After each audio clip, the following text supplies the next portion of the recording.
लंबी खिंच रही जंग को लेकर अमेरिका भी दुविधा में पड़ चुका है। जर्मन मीडिया का अमेरिका की बदलती रणनीति पर दावा किया गया है जो अमेरिका युद्ध को बातचीत से जरिए खत्म करना चाहता है। इसके पक्ष में है अमेरिका यूक्रेन को हमले से उत्साहित नहीं करना चाहता और ये चाहता है कि अब ये बातचीत से जंग कहीं ना कहीं खत्म हो जाए।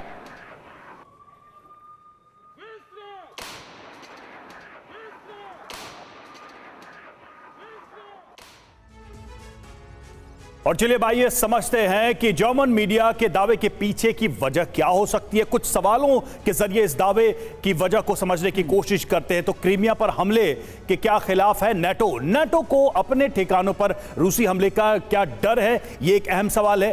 क्रीमिया पर हमले के बाद रूस नेटो से क्या बदला लेगा, ये भी एक अहम सवाल है। बिल्कुल, क्रीमिया पर यूक्रेनी हमले से जंग और विस्तार हो जाएगा, बढ़ती जाएगी। नेटो के अहम सैन्य बेस के करीब रूस की तैनाती बढ़ी है और देखिए हमें यह बता रहे हैं कि फिनलैंड और नॉर्वे सीमा पर भी रूसी आर्मी की मूवमेंट शुरू हो चुकी है। पश्चिमी देशों को कई बार रूस हमले की धमकी भी दे चुका है। बेलारूस में रूस की एटमी हथियार भी तैनात कर दिए गए हैं, इससे भी डर बना हुआ है। नॉर्थ और बेत्सी और ब्लैक सी में भी रूसी एटमी पनडुब्बी तैनात कर दी गई। रवि देखिए ये लगातार एक बड़ा थ्रेट बन गया। तिवारी सर, अगर हम देखें तो ऐसा लग रहा है कि अमेरिका को अब अपने हाथ इसलिए भी खींचने पड़ रहे हैं क्योंकि परिस्थिति बदली है और अब एक तरीके से 2 साल बाद रूस बहुत ज्यादा ताकतवर हो गया। खासतौर पर रूस के साथ साथ उसके जो अलायंस है वो भी और ज्यादा मजबूत हो गए।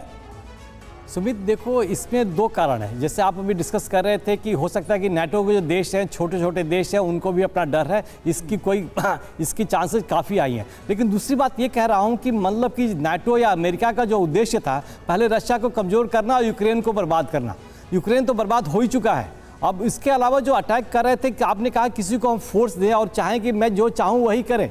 अब जेलेंस्की उसके प्रेसिडेंट को या फोर्सेज को कहे कि वो अमेरिका या नाटो कंट्रोल कर सके, संभव नहीं है। नाटो भी चाहती है कि यूक्रेन स्टॉप करे, लड़ाई बंद करने की कोशिश करे, लेकिन वह इनके क्लियर कट दर्शाता है कि उनके बस में नहीं है, उनके कंट्रोल में नहीं है, अपनी मर्जी के कारण है। इसलिए उनको इंटरफेयर करना पड़ा ताकि उनके अटैक्स बर्बाद करें।